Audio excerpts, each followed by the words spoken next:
Senhor, vamos abrir as nossas Bíblias, por favor. O Evangelho de Mateus, capítulo 4.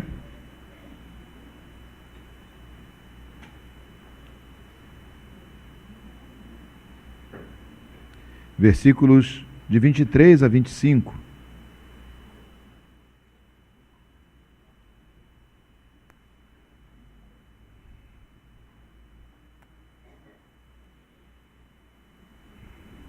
Capítulo 4, versículos de 23 a 25. Todos prontos?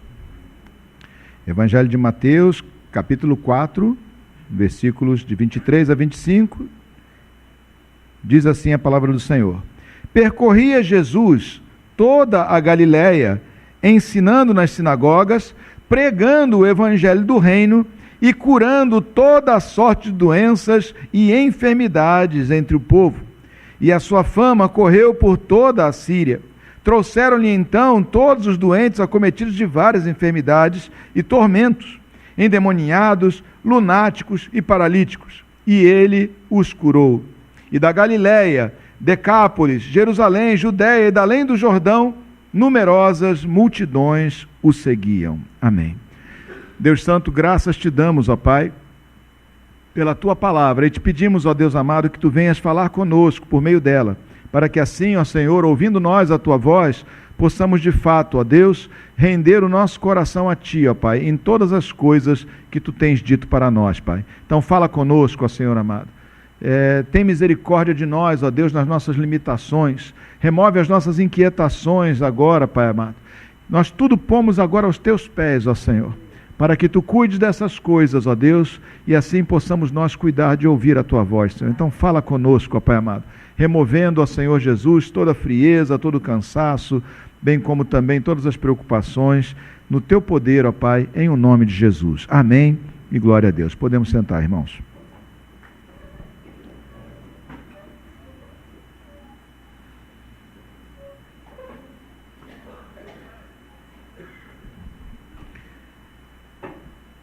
A palavra de Deus nos fala, nos mostra, né, que o ministério de Jesus, rapidamente, né, em pouco tempo, ele começou a atrair as multidões. Né? Aquilo que começou, digamos assim, a partir do seu batismo, da sua ida em preparação, em jejum de 40 dias para o deserto, agora começa, obviamente, a trazer os primeiros frutos, a trazer os primeiros sinais, né, de que aquilo estava impactando, estava trazendo um impacto na vida das pessoas daquele tempo.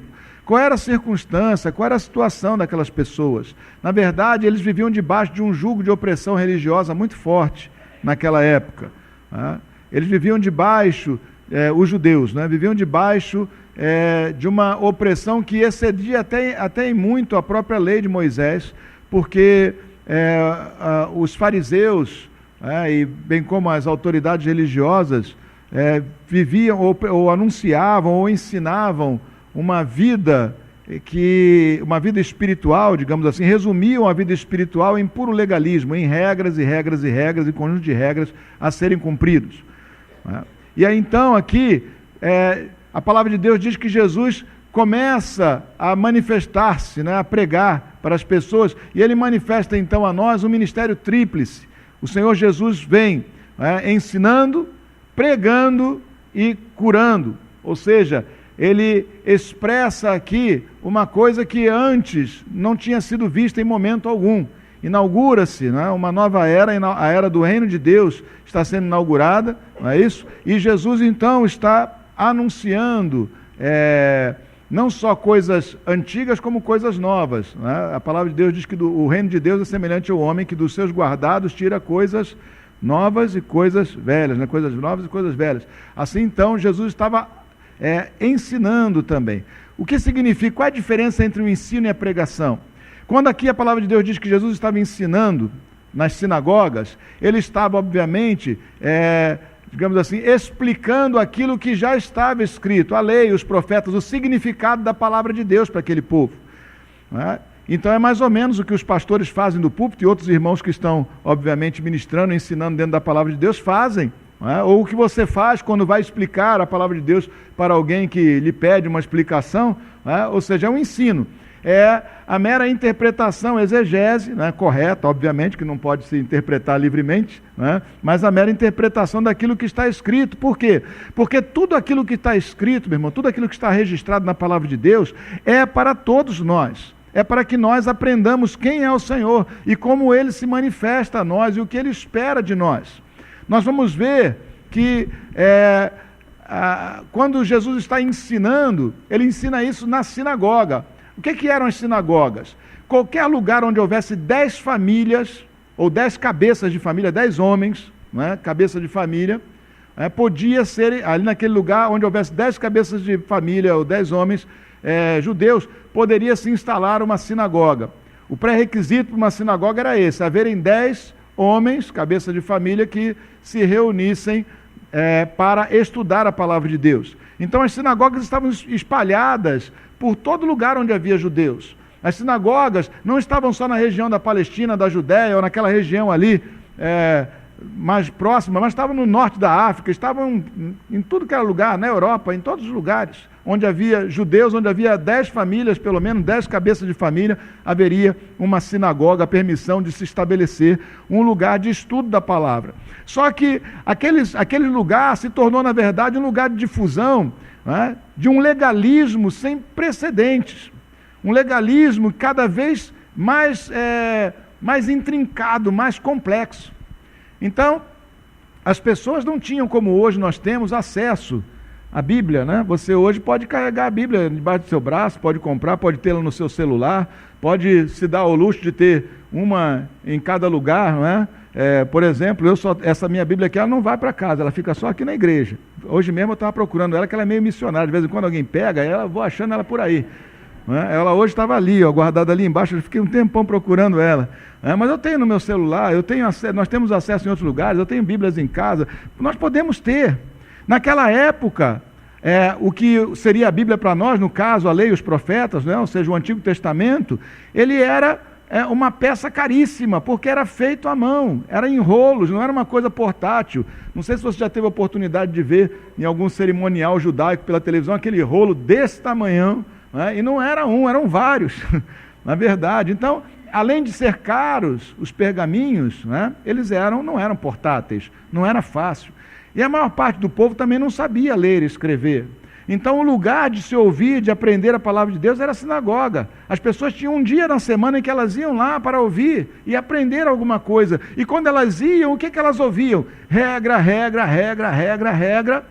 E nenhum entendimento de que Deus, na verdade, fazia aquilo para o nosso bem, para o bem deles. Era apenas controle e regras.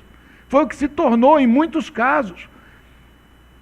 Porque os mestres fariseus, o que eles faziam era isso, era estabelecer uma observação rigorosa da palavra de Deus, e não só da palavra de Deus, da lei dos profetas, mas também das interpretações contidas em outros livros também judaicos, que eram usados para interpretar.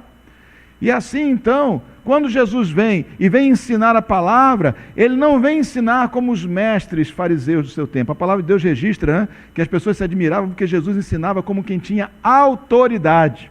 Ou seja, ele não estava ali apenas repetindo uma lenga-lenga que ele tinha recebido lá de trás, mas ele ensinava de dentro do seu coração para fora. Ele é o verbo vivo, ele é o Logos de Deus, ele é a palavra de Deus viva. E com autoridade ele ensinava, e ensinava, obviamente, com o viés da misericórdia e amor, que as pessoas não ouviam tanto. O Senhor Jesus vem e ensina a palavra, e as multidões se maravilhavam com essas coisas, as pessoas se maravilhavam com isso nas sinagogas. Mas ele não apenas ensina a palavra, ele também prega o evangelho do reino de Deus.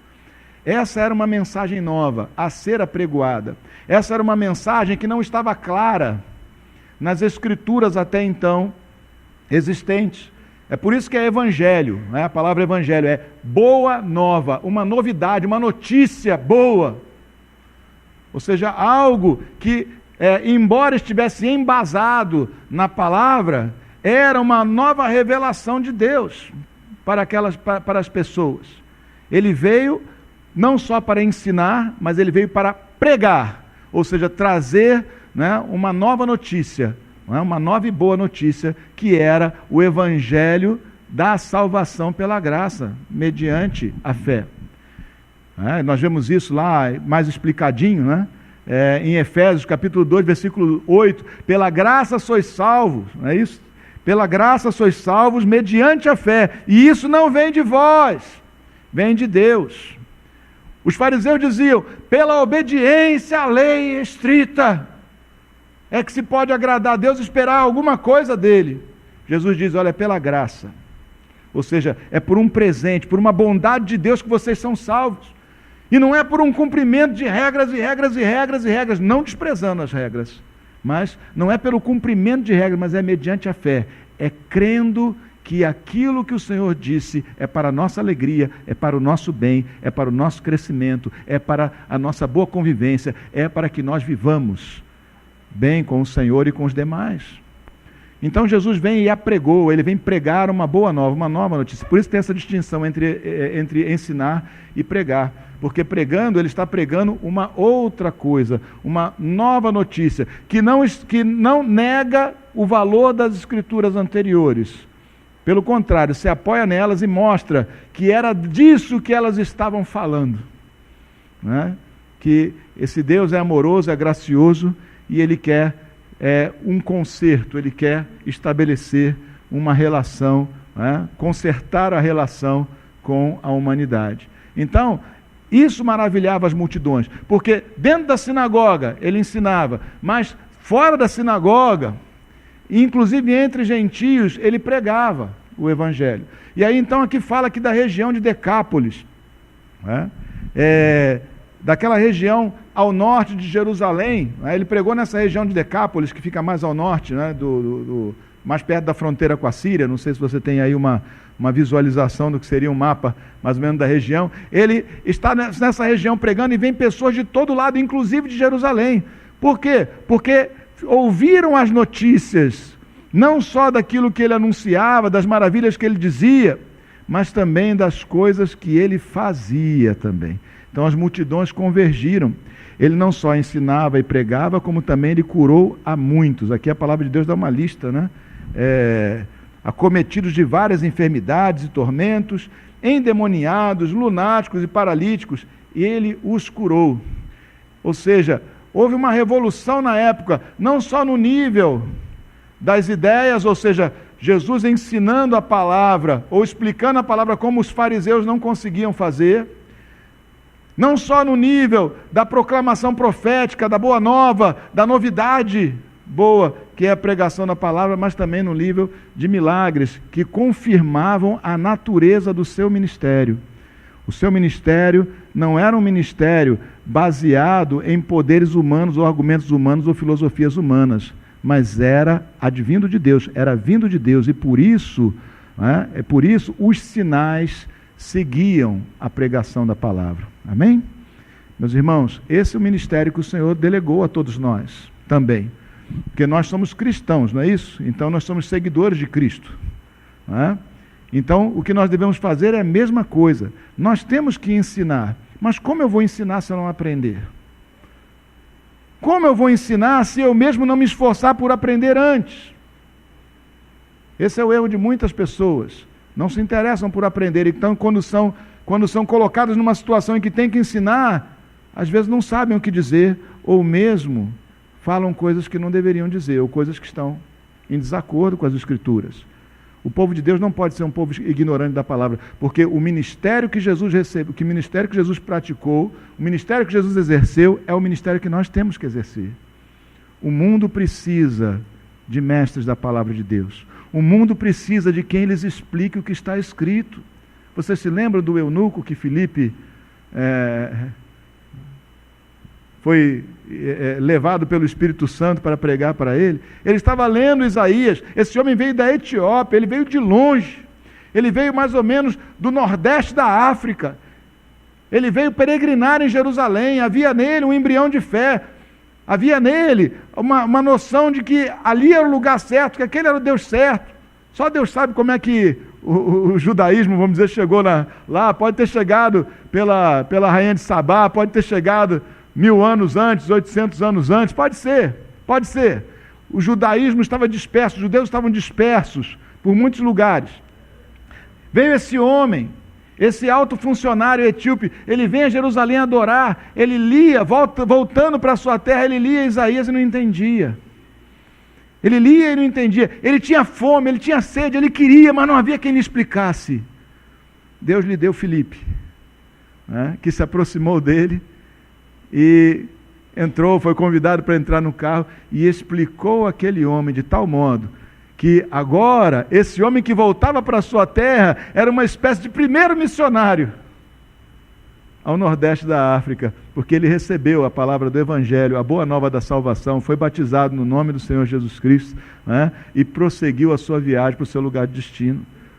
Você já imaginou o que essa pessoa, a importância que esse homem, que aparece aí em algumas poucas frases da Bíblia, teve ao chegar no seu lugar?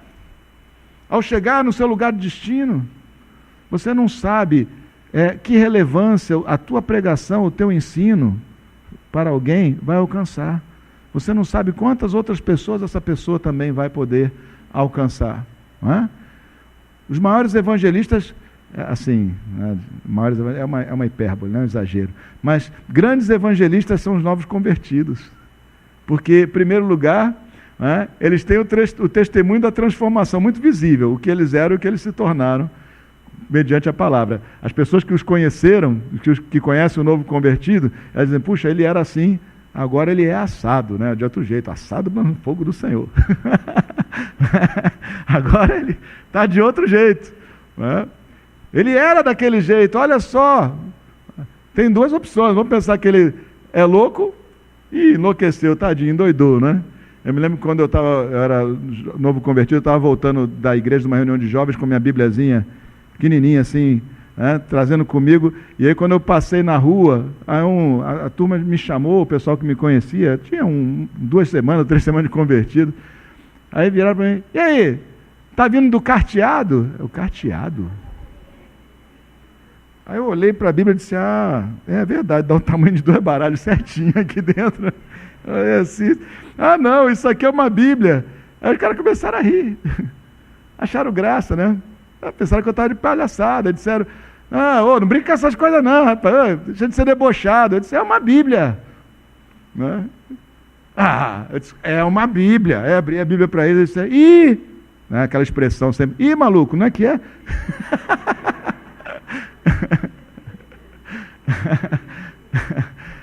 Era difícil para eles acreditarem no primeiro momento, né?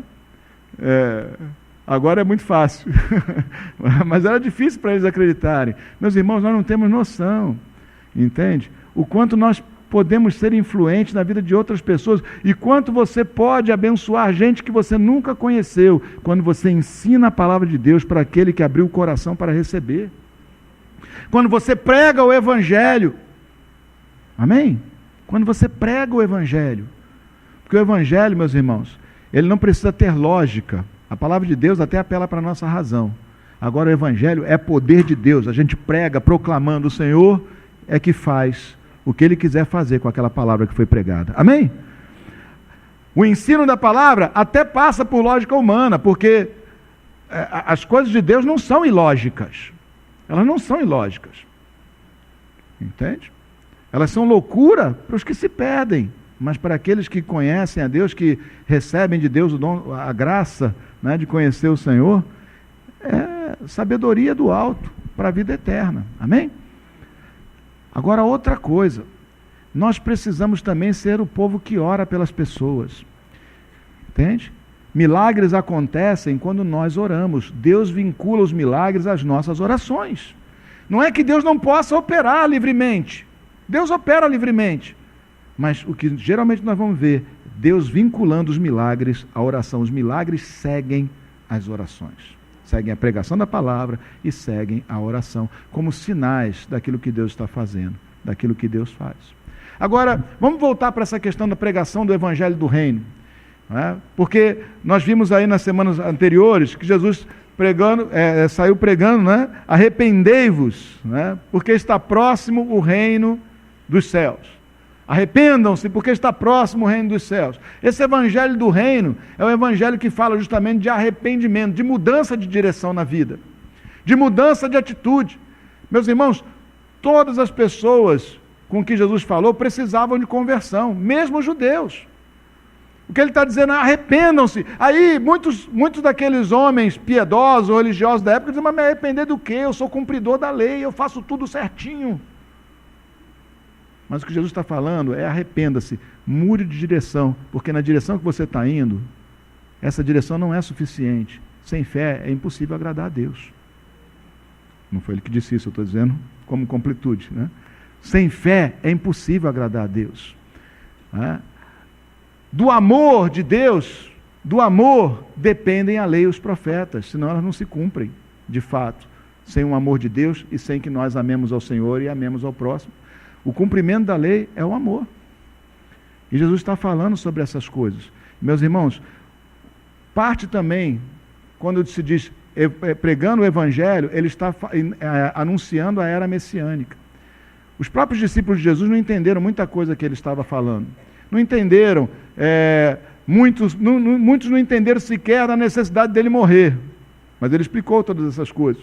Não entenderam que ele ia ressuscitar, por exemplo, ficaram pasmos quando souberam, quando as mulheres voltaram e disseram: olha, o Senhor ressuscitou, e saíram correndo. O Pedro, o João saíram correndo, o João era mais novo, passou para a frente do Pedro, chegou muito antes. Porque para eles era espantoso, eles não tinham entendido isso, mas depois, refletindo naquilo que Jesus tinha dito, eles compreenderam. Mas agora Jesus está anunciando essas coisas. E o que é o Evangelho, basicamente, meus irmãos? O que Jesus veio fazer? Jesus, ele vem aqui para preencher as exigências da justiça divina. A morte de Jesus na cruz preencheu as exigências da justiça divina. A palavra de Deus diz: aquele que pecar, esse morrerá. O salário do pecado é a morte. Não é isso? Jesus vem e ele preenche as exigências da justiça divina, ou seja, ele nos justifica ao se entregar para morrer na cruz do Calvário. Por quê? Porque, falei até na Santa Ceia, O apóstolo Paulo disse que pela transgressão de Adão, o pecado e a morte entraram no mundo. Assim como, pelo pecado de um homem, a morte entrou no mundo, agora, pela obediência do último Adão e pela morte dele na cruz do Calvário, esse pecado é retirado. O que significa justificação? Basicamente é o seguinte: se alguma coisa aconteceu de errado, alguém vai ter que pagar. Não é isso? Se você, por exemplo, alguém bate, vamos dizer assim, alguém quebra alguma coisa sua, alguém foi visitar a sua casa, e num gesto desastrado, quebrou o vidro da sua janela. Não viu que tinha vidro na frente, meteu a cabeça. Isso acontece com você? Quebrou o vidro da sua janela. Você tem duas opções. Você pode chegar para essa pessoa e dizer: olha, eu vou ver quanto é que custa, depois eu te digo quanto é que foi. E você paga. Ou você pode dizer: não, pode deixar que eu pago. Mas alguém vai pagar. Não vai? Alguém vai pagar. Se você quiser ser generoso com ele, paga você. Se você quiser ser justo, paga quem quebrou. Mas alguém vai pagar. Assim é o pecado. O pecado causou um dano, uma ofensa a Deus. Alguém tinha que pagar. E Deus não cobrou a conta de nós. Jesus pagou em nosso lugar. Amém? Justificação. Essa era a grande notícia. Porque o pecado, pelo menos em nível geral, é inevitável. Você pode se esquivar de um pecado de outro, pode se guardar de uma coisa ou de outra, mas em algum lugar você vai pecar de novo. Em algum lugar você vai errar outra vez. Nenhum de nós é livre, é isento de pecado. Todos nós pecamos. Todos nós erramos. Então esse é um problema para todos nós e já era um problema naquela época. Para todos eles. E olha que alívio que a notícia que Jesus traz para eles. Olha, a boa nova que Jesus trouxe para todos nós, desculpe, é essa. é que o Senhor, né, ou Ele, Jesus, resolveu pagar a conta que era sua, que era minha, que era de todos nós. E sobre quem incide isso? Só sobre as pessoas que viveram depois de Cristo? Não. Incide também sobre aquelas pessoas que creram no Senhor, né, nos tempos do Antigo Testamento, na Antiguidade. Todo aquele que creu na palavra revelada de Deus, ou seja, naquilo que Deus falou no seu tempo ou para a sua vida, né, todos esses creram, foram justificados pela ação de Cristo na cruz do Calvário. E pastor, mas como é que foi esse negócio aí? Lá o Abraão, a Bíblia não existia ainda no tempo de Abraão. Ok, mas Abraão creu na revelação que Deus deu de si a ele. Cada um creu ou deve crer segundo aquilo que lhe foi dito. Para eles foi dito menos do que foi dito para nós. Então, se eles creram naquilo que ouviram, ou naquilo, no chamado que receberam de Deus, creram em Deus, mesmo que, né, com um conhecimento de Deus menor do que o nosso, uma revelação menor, ainda assim, o sacrifício de Cristo é suficiente para eles. Porque quando Deus recebe, quando o Senhor aceita a morte de Cristo como justificação, como capaz de nos justificar, nós temos que lembrar que Deus é eterno. Na eternidade não existe presente, passado e futuro. Para Deus é tudo uma coisa só. Então não importa se Jesus morreu depois, se alguém pecou lá atrás e morreu quando Jesus ainda não tinha nascido. Para o Pai não importa isso. O Senhor, na verdade, o sacrifício de Jesus na cruz do Calvário, ele está atrasado para alguns, segundo o nosso entendimento temporal. Mas segundo a eternidade de Deus, ele veio no tempo certo, na plenitude dos tempos, bem no meio, né, da história da humanidade, para redimir todo aquele que nele crê, no Senhor crê. Amém? Então, essa justificação incidiu sobre pessoas no Antigo Testamento, pessoas no passado, antes de Cristo, depois de Cristo, e incidirá sobre outros que virão depois. Assim como o pecado de Adão incidiu sobre toda a humanidade que veio depois dele. No caso de Adão, ele era o primeiro homem, e Eva a primeira mulher, então não havia ninguém antes, só havia depois. Toda a humanidade sofreu com os delitos de Adão e de Eva. Mas agora, por meio de Cristo, toda a humanidade, né, tem acesso ao perdão de Deus mediante arrependimento, mediante a fé, né? Ou seja, pela graça, mediante a fé em Jesus Cristo. Essa era a grande mensagem. E essa é a grande mensagem. Essa é a palavra de Deus. E essa é a disposição de Deus para conosco. E é isso que nós temos que pregar. O mundo precisa de gente que ensine a palavra, de gente que pregue o evangelho, de gente que ore pelas pessoas para que os sinais, né, mostrem que esse evangelho e essa palavra não são coisa de homens, são coisa de Deus. Amém? São coisas de Deus. Milagres não é só quando um cego enxerga. Milagre é quando Deus fala dentro do coração de uma pessoa e a palavra é iluminada e ganha sentido que antes não tinha. Toda e qualquer manifestação de Deus é um milagre, mesmo aquela impressão, né? Aquele toque que o Espírito Santo dá no interior. Aliás, o maior milagre não acontece diante dos olhos de todos. O maior milagre, o novo nascimento, acontece dentro do homem. Só ele e o Espírito sabem o que aconteceu ali dentro. Ele pode falar, mas saber mesmo, só ele e o Espírito sabem o que aconteceu. Amém? O ministério de Jesus é o seu ministério. O ministério de reconciliação do homem com Deus. Nosso e de outros também. Amém? Vamos orar?